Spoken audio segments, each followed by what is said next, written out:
First, let us specify a simple VAR model. Suppose we have two variables x and z and we are specifying a VAR model with 3 lags. Here, we have k equals 2 for the two variables x and z and rho equals 3 for the 3 lags in the VAR model. The equation here represents a VAR model in its matrix form. You could say that this matrix form includes two equations, one for x and one for z variable because yt is a vector including x and z.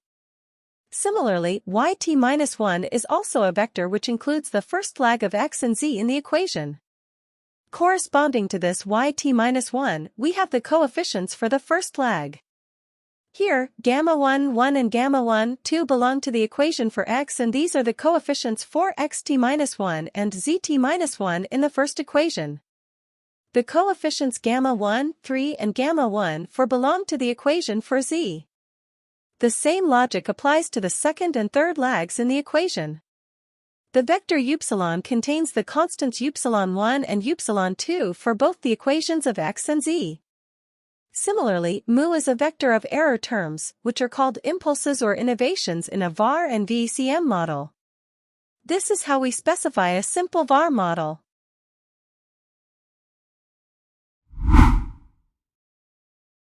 The VECM model is an extension of the VAR model, that is, VECM is an adaptation of VAR models specifically designed to analyze cointegrated relationships. This also means that every VECM model and its coefficients can be converted back into a VAR model. Similarly, if variables are cointegrated, the VAR model can be adapted into a VECM model. This adaptation from VAR to VECM is done by introducing the error correction term to account for cointegration and long-run relationships. Along with that, the variables are converted into their differenced form to account for short-run deviations. Another important thing to note here is that a VECM has one less lag as compared to its underlying VAR model. For example, if the VAR has 3 lags and rho equals 3, then its VECM form will have 2 lags.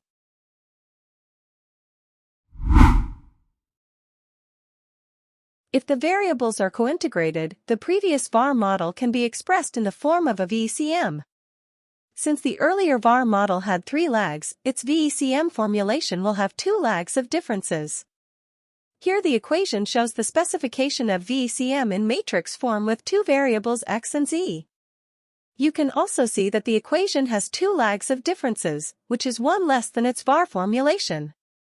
Also, the vector of endogenous variables is converted into the first differences of x and z and these are the dependent variables in the equations.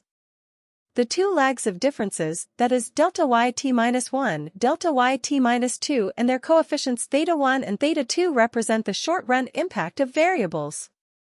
Here, upsilon is a vector of constants and mu is a vector of impulses or innovations. These vectors are the same as the ones from the VAR model.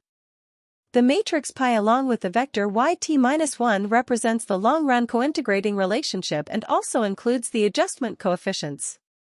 The rank of this matrix pi shows the number of cointegrating vectors or long-run relationships in the model. Johansson's test of cointegration uses this matrix to check whether the variables are cointegrated, which we will discuss further in a later tutorial. Suppose we observe that the variables x and z are cointegrated using Johansson's test. Then, we can express the matrix pi using 2 vectors, a vector of adjustment parameters and a vector of long-run coefficients. The coefficients β1 and β2 represent the long-run cointegrating relationship. This vector is also referred to as the cointegrating vector as it shows the long-run coefficients. The adjustment parameters α1 and α2 show the speed of adjustment or speed of convergence. They show the speed with which the short-run disequilibrium is corrected and the variables converge back to long-run equilibrium. For better understanding and intuition, let us show the equations of VECM separately instead of using the matrix form. The first equation is 4 delta x and the second equation is 4 delta z. In these equations, we can clearly see which coefficients belong to which equation. For instance, the adjustment parameter α1 shows the speed of adjustment of x. Similarly, alpha 2 shows the speed of convergence of the variable z. You can also see that the cointegrating vector, long-run coefficients and variables are the same in both equations. This is because they share a long-run equilibrium relationship, which is shown by this part of the equation. Here, upsilon1 and upsilon2 are the constants and mu1 and mu2 are impulses in each equation. The rest of the variables and coefficients represent the short-run impacts. Therefore, these equations include all the necessary components needed to analyze cointegration because we have the short-run impacts, the long-run equilibrium relationship and the adjustment parameters for convergence. In the next tutorial, we will focus on understanding the adjustment parameters, the cointegrating vector, identifying restrictions in VECM and some practical tips about them. Thank you for watching and I will see you in the next tutorial.